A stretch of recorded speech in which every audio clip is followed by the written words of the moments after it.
Today I have a special treat for you. We are making an herbal cheese spread with homemade crackers and then putting it on a platter with some yummy snacks. It's a fantastic thing. You can have it as a picnic, as a snack, as an appetizer, or even a meal.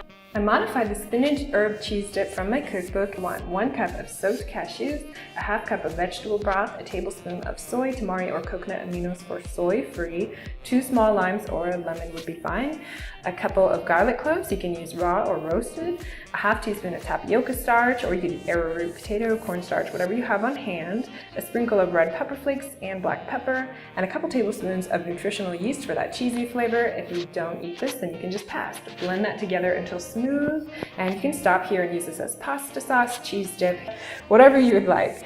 Otherwise, you can proceed, which is what I did, adding a ½ cup of green onions, a ½ cup of packed fresh leafy greens, then a ¼ cup of fresh herbs. I used basil, parsley, and a little dill since that's what I had, but use what you have. Then fold in the herbs and the green onions and the greens, and you can leave it like this for a really chunky dip, or you can blend it up until smooth, which is what I did.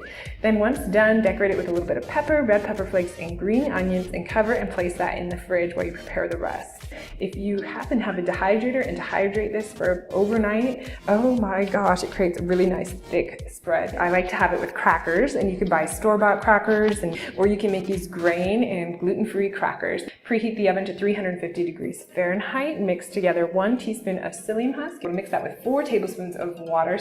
And then in a large bowl, combine 2 cups of almond flour, a ½ teaspoon of xanthan or guar gum, salt and pepper to taste, a sprinkle of your favorite dried herb. I used dill, a ½ teaspoon of garlic powder, and then mix that together. I also added a ½ cup of buckwheat flour. If you don't have that, you could just use a little bit more almond flour. Then add the congealed psyllium mixture, mix it together, and then knead it until you can make a nice, smooth, supple ball. Then you'll want to roll this out into your crackers. You can do this in between 2 pieces of parchment, or I used a silicone mat, placed the dough on the mat, covered it with a little bit of plastic wrap, and then rolled it out until it was about 1/8 to 1/4 inch thick. You can go however you'd like.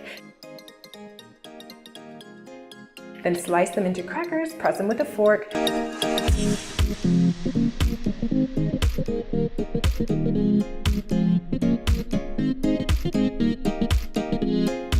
Top them as you'd like. I used salt, red pepper flakes, pepper, and I added a little nutritional yeast at the end. Place them in the oven for about 12 minutes or until they're golden brown. And then cool on the pan for a minute or 2 and enjoy. And sometimes the thinner pieces are near the edge. They might get done quicker, so you might have to take those off and let the crackers near the center cook a little bit longer, just a FYI. From here, you can make a delicious vegan snack board or a fancy vegan charcuterie board.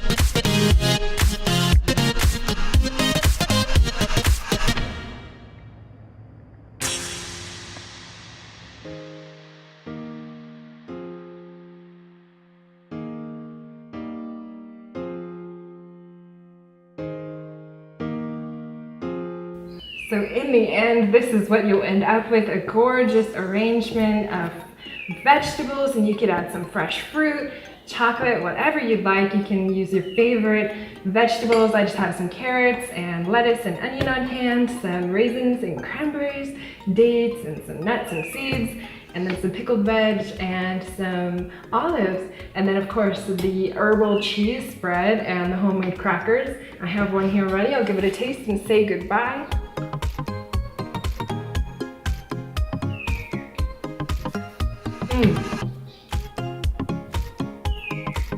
Really fantastic flavors in the herbal cheese spread with the fresh herbs mixed in there.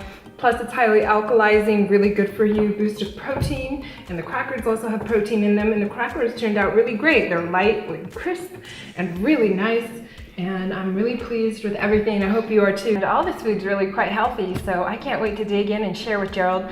If you liked this video, please give it a thumbs up, a comment below if you'd like, and share with your friends so they can enjoy the goodness too. Get the recipe at artisticvegan.com, and I hope to see you next time. Bye!